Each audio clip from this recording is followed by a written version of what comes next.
Day 246 of my dropshipping journey. As you see by the title and thumbnail, we finally hit the $10,000 day. Actually, the first day above $10,000 in revenue was on Thursday with $11,000 in sales. So that is wonderful. And the reason why I didn't make a video right after it happened was because I wanted to make sure that it's not a fluke. And ever since that day, we have been above $10,000 in sales. So first of all, I wanted to thank everybody for all the support since day one. Everybody that has hit me up on Instagram, follow the daily series. If you want to see my whole 0 to 1K a day series, it's going to be linked up in the comments down below. So once again, I really do appreciate it. So far this year, I was able to generate $250,000 in revenue, so that is wonderful, and we're pushing and about to break complete records this Q4. So I'm really excited for the rest of this year, and yeah, let's get into it. Also going to go over the profit margin on the $10,000 days and how has that been looking at the end. So my next moves and my next goals, my next goal is $1 million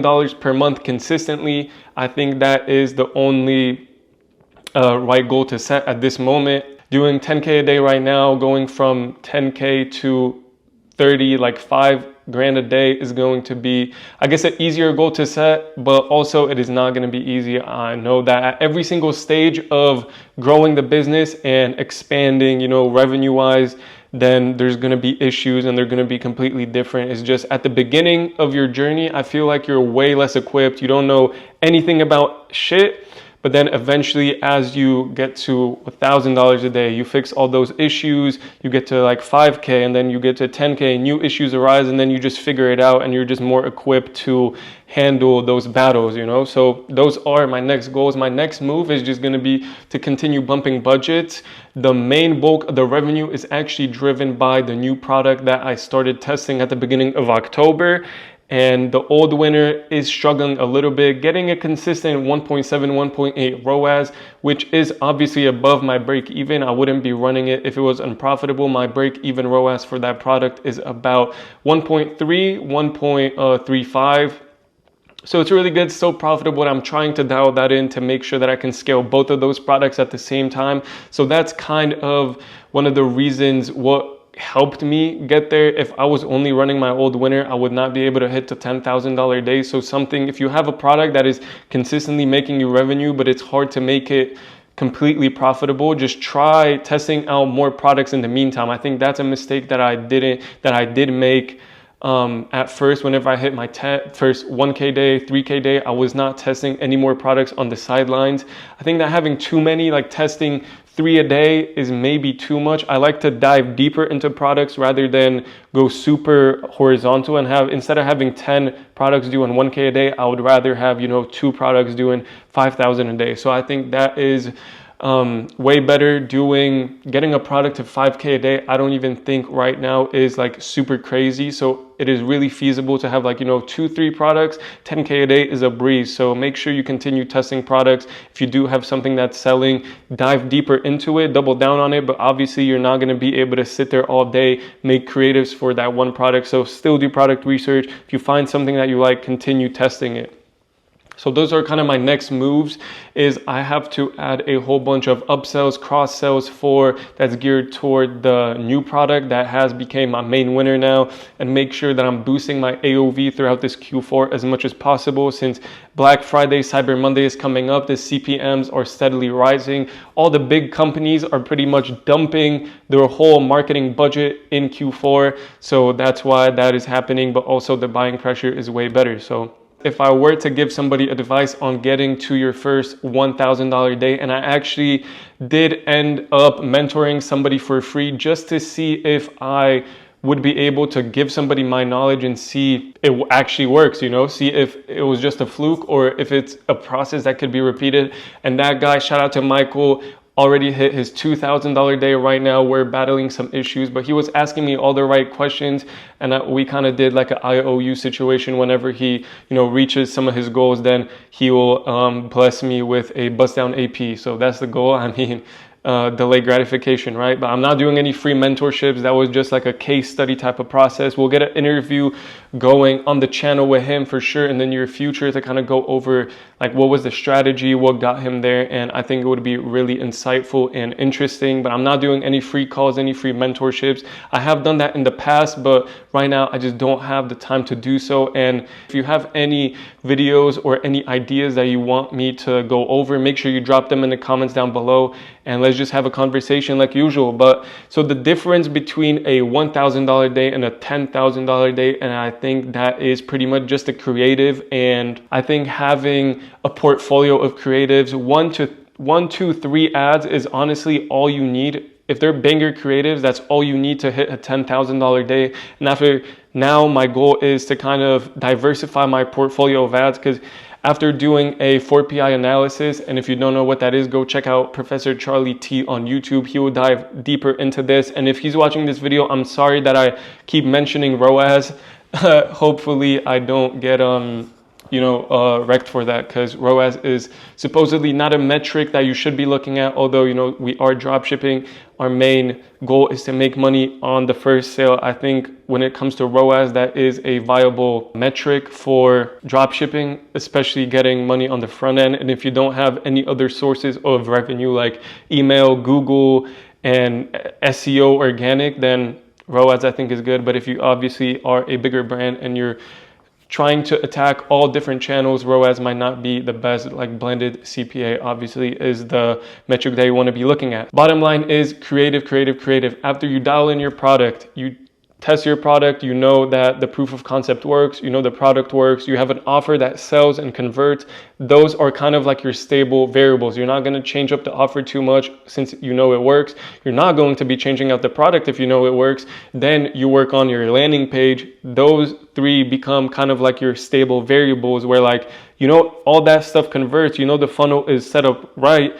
All you have to focus on is creatives. And at the beginning, when you first test a product, throwing shit at a wall, I think is a viable strategy. But whenever you do get to $1,000 per day, just testing a whole bunch of creatives, and maybe you found like one or two that are getting the majority of the sales, because that's how it usually happens, then I suggest diving in deeper into your customer avatar, figuring out what triggers your ideal customer to make that purchase. What are they looking for within that product? If you can maybe add like an extra guarantee to push them over the edge within the creative. And also, the creative plays a really big part in your conversion rate. My conversion rate right now is really good because of my offer, my landing page, and obviously the creative. The creative is really good in terms of driving the potential customer to actually making a purchase. So I think diving in deep whenever you are at $1,000 per day is what's going to help you get to $10,000. And at the beginning, get to $1,000 a day. I'll maybe make another video, but yeah, that's pretty much what has been happening so far. Really happy with the progress. Although if you go on Twitter, you'll see somebody making $1 million a month, $250,000 a month. You'll see 100K days, 50K days. So it is humbling by any means. I don't feel like I am successful.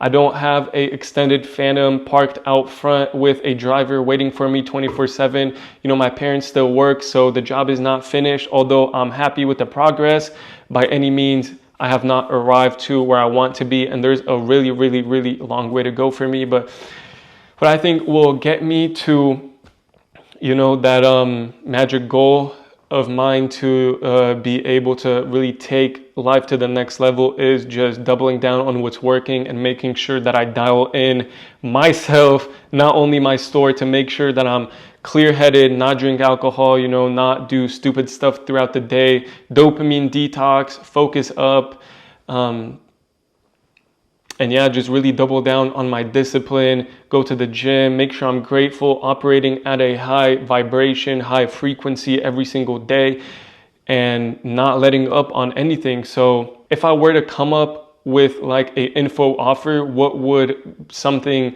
that you would be interested in doing? I already did launch like a questionnaire back in the day asking if I maybe should launch like a community or like a one-on-one, but I'm not sure if anybody would be interested in that. So if you would be interested, make sure you hit me up in the comments or on Instagram. That is something that I would be willing to do, but not, obviously, I don't have the time to do so for free, but I still want to help out for all the people that are serious about, getting to their first $1,000 day. Then if you want to speed run it, just hit me up. And yeah, my next goal is to continue pumping this store to however much I can, and then start up another one on the side that I can really brand out, have a long-term vision for, because I did just have a call with my mentor. The mentorship ended, but he was kind enough to get on a call with me, and we kind of went over like, is this something that I could brand in the future? And we kind of came to the conclusion that like right now I should just be focused on making as much cash with the store as possible, pump it up to whatever it lets me to, and then start up another store on the side where